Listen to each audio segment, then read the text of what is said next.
unprecedented time in real estate. Pre-COVID, there was already high demand for real estate and very low inventory. And of course, the inventory dwindled down to nothing when lockdown hit. Since then, the demand hasn't changed, and in fact, it's increased significantly. Interest rates are still at historical lows, and when we expected a spring market with an influx of properties, we didn't get that. And so increased demand, low interest rates are just fueling a market where you're seeing exorbitant numbers, houses selling with multiple offers, lots of multiple offers, and well over list price in most areas.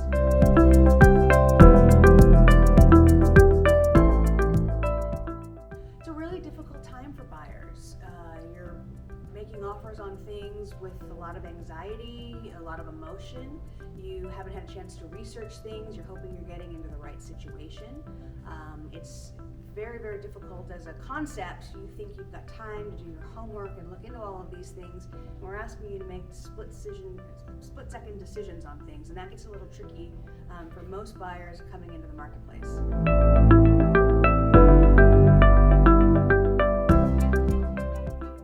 So if you're a buyer in the current marketplace, my best advice to you is write the best offer you're most comfortable with.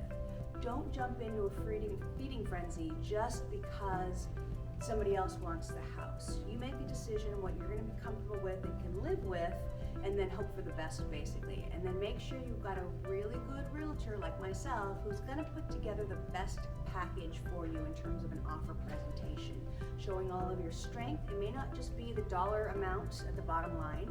It could very well be timing. If you have an opportunity for them to stay on a rent back is very good. Anything that you can add to the contract that's going to add value to the seller, so that if you maybe can't pay the highest price, if you can offer them something of value in exchange for the price, timing, removal of contingencies, limiting your inspections, those are little tidbits that will help in an offer presentation.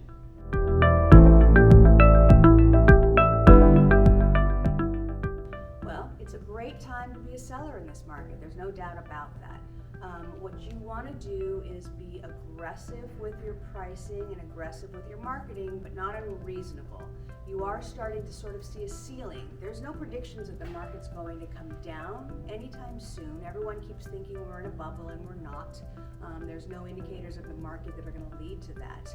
But eventually you're going to get to a point where people aren't willing to pay these ridiculous prices where they're $100,000 over the last sale and over the last sale. So we are going to hit a ceiling eventually, just from buyer fatigue. And also too, there's going to be more inventory. This is not a forever thing.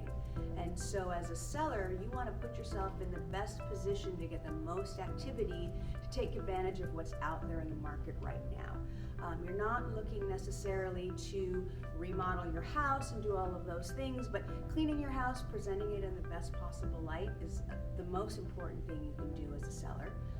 And then being flexible somewhat with some of your terms to try and get with the most value for you. If it's your price, then you might need to be able to move quicker.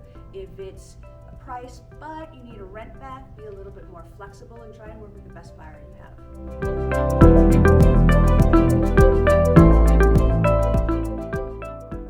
Well, that gets a little trickier. That's been sort of one of the reasons why you don't have as much inventory, because sellers don't have anywhere to go.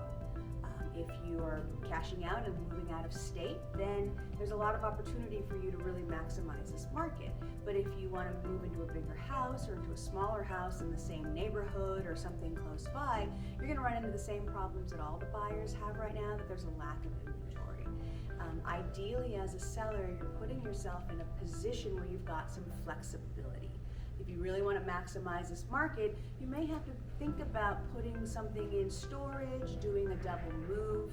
Fortunately, there's some really good resources that we didn't have 5 years ago, 10 years ago for sure. Things like Airbnb, vacation rentals, where you could go into something for 30 days at a time. You put all of your furniture in storage, and then it gives you time to not be under pressure to find the next place.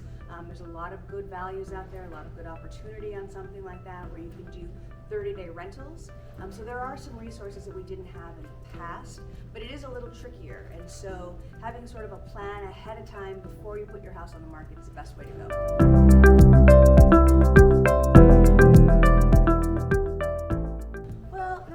the same situation, new construction versus pre-existing. Some people are in love with new, and they're always going to want to buy a new home, and that's regardless of what the market has to offer.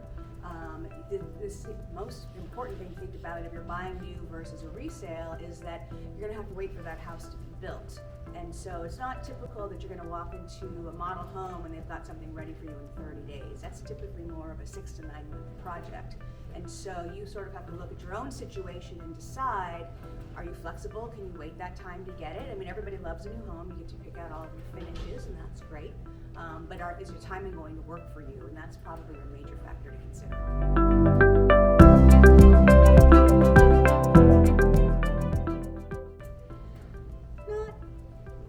But yes, at the same time. I know that's not an answer. So when we talk about hidden housing inventory, we're talking about things like pocket listings, things that are off market. I always have a list of sellers that are like, if somebody wants to pay this, I would be interested in selling.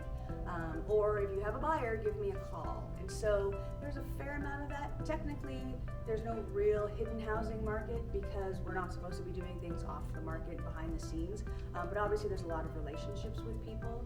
And so there is a time where if someone's looking for something specific, it's always good to reach out to maybe the local agent that represents most of that neighborhood. They might know of somebody. We're always in this business having conversations with people. And so if someone thinks they're going to be moving in 6 months, maybe if I have a buyer that's come through, I'll give them a call ahead of time. Maybe that buyer's willing to wait. So there are some things out there, but there's no massive hidden market behind there that no one's telling you about.